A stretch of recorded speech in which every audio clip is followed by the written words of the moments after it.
Bismillahirrahmanirrahim.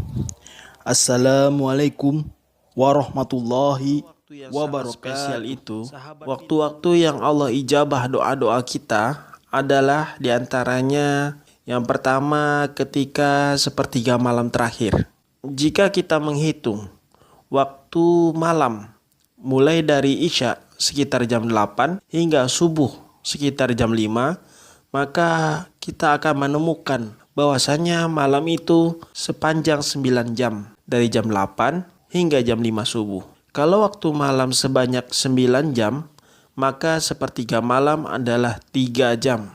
Maka kita perhitungkan 3 jam sebelum sholat subuh. Mulai waktu jam 2 hingga jam 5 itu adalah waktu-waktu yang mustajab untuk kita berdoa. Pada waktu-waktu itu, lakukanlah sholat hajat atau sholat tahajud juga. Ucapkanlah doa-doa yang sangat kita inginkan kepada Allah Azza wa Jalla. Insya Allah, Allah ijabah ketika berdoa di waktu tersebut. Yang kedua adalah ketika kita berbuka puasa. Sebelum kita menikmati makanan yang telah kita persiapkan, ada baiknya kita awali dengan meminum air putih atau memakan 3 butir kurma. Setelah itu, di dalam hati, marilah kita doakan buat diri kita, buat keluarga kita. Semoga kita mendapatkan anak dan keturunan yang soleh dan solehah. Insya Allah, doa tersebut akan diijabah Allah. Yang ketiga adalah ketika azan berkumandang. Yang keempat, di antara azan dan iqamah. Maka ketika itulah kita merapalkan doa-doa meminta keturunan. Semoga kita mendapatkan anak yang soleh-solehah. Yang selanjutnya adalah ketika di hari Jumat. Pada saat hari Jumat adalah hari raya bagi orang muslim.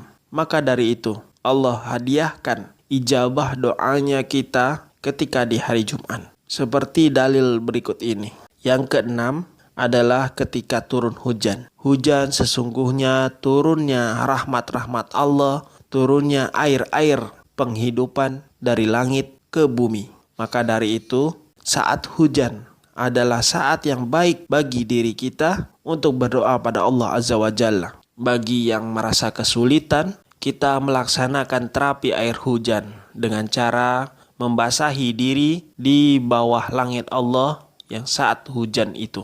Yang terakhir, saat-saat mustajab untuk kita berdoa adalah ketika kita sakit atau ketika kita dizolimi. Doanya orang yang terzolimi akan Allah ijabah. Maka ketika kita merasa terzolimi oleh orang lain, ketika kita terbaring sakit di rumah, kita menikmati momen-momen itu dengan cara berdoa meminta keturunan. Insya Allah, dengan kesungguhan kita berdoa itu, Allah akan ijabahkan doa kita dengan segera. Dan sebagai bentuk kesungguhan kita, tidak ada salahnya kita berdoa di 7 waktu mustajab itu. Ini merupakan salah satu cara yang paling efektif agar kita bisa segera hamil.